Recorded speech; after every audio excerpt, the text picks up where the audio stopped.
Makausap natin ang dating chairperson ng Senate Blue Ribbon Committee, dating Senador Richard Dick Gordon. Senador Gordon, Igan, magandang umaga po. Igan, long time no see. Good morning. Oo nga po, good morning.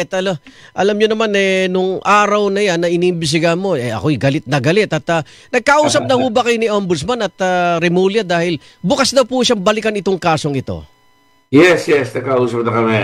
At inaanya nga ako doon sa Ombudsman and talagang masugid si Ombudsman ngayon. Nakakagalak ng puso.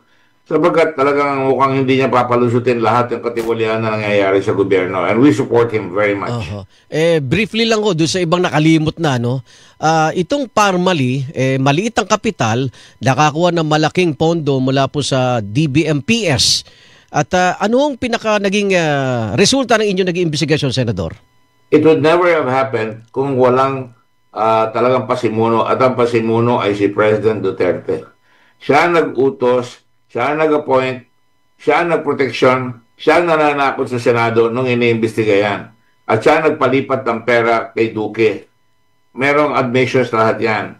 And he himself said, ako ang nag-utos yan, at lahat yan, ako ang nag-utos kay Duque. Nung nandito kami, ginanong ko, I want it done immediately, sabi niya gano'n. At inamin niya kaibigan niya si Michael Yang. Alamin niya, nakasama niya palagi sa China, kaya pumihit ang Pilipinas sa China.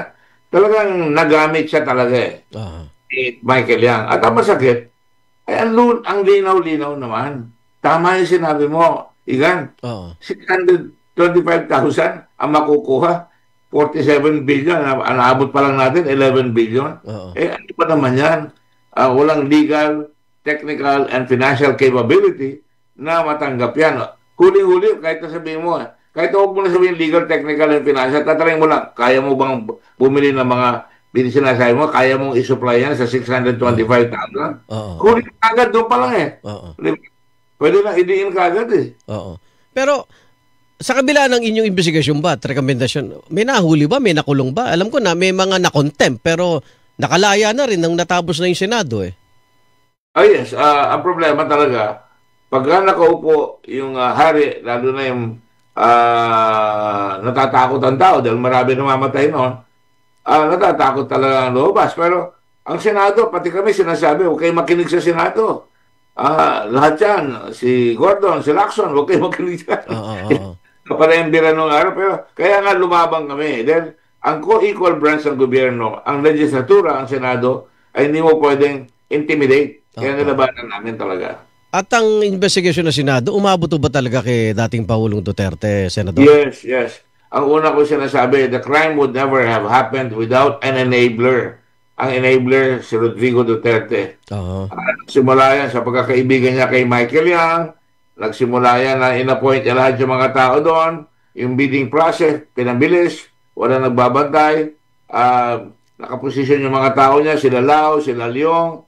At lahat yan, tatlo yan Pero isa, in-appoint na niya. Muntik pa nga ma-appoint si Lao na ombudsman. Opo, tama. At pagkatapos, kung natatanda mo, hanggang dulo na, bibilisan ko na. Hanggang dulo, tumakas sila Dargani.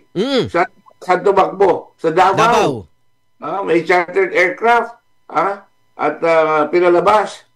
Illegal use of alias pa. Pangalan niya, Mohit Dargani. Ang ginawa niyang pangalan ay Morris Daniel. MD rin, MD. Dapat doon pala sa pagpalabas pala, nagtanong na, ikaw ba yan? Ang itsura mo, Indian, pero Morris Daniel ang itsura mo. Ito ang pinawalan talaga.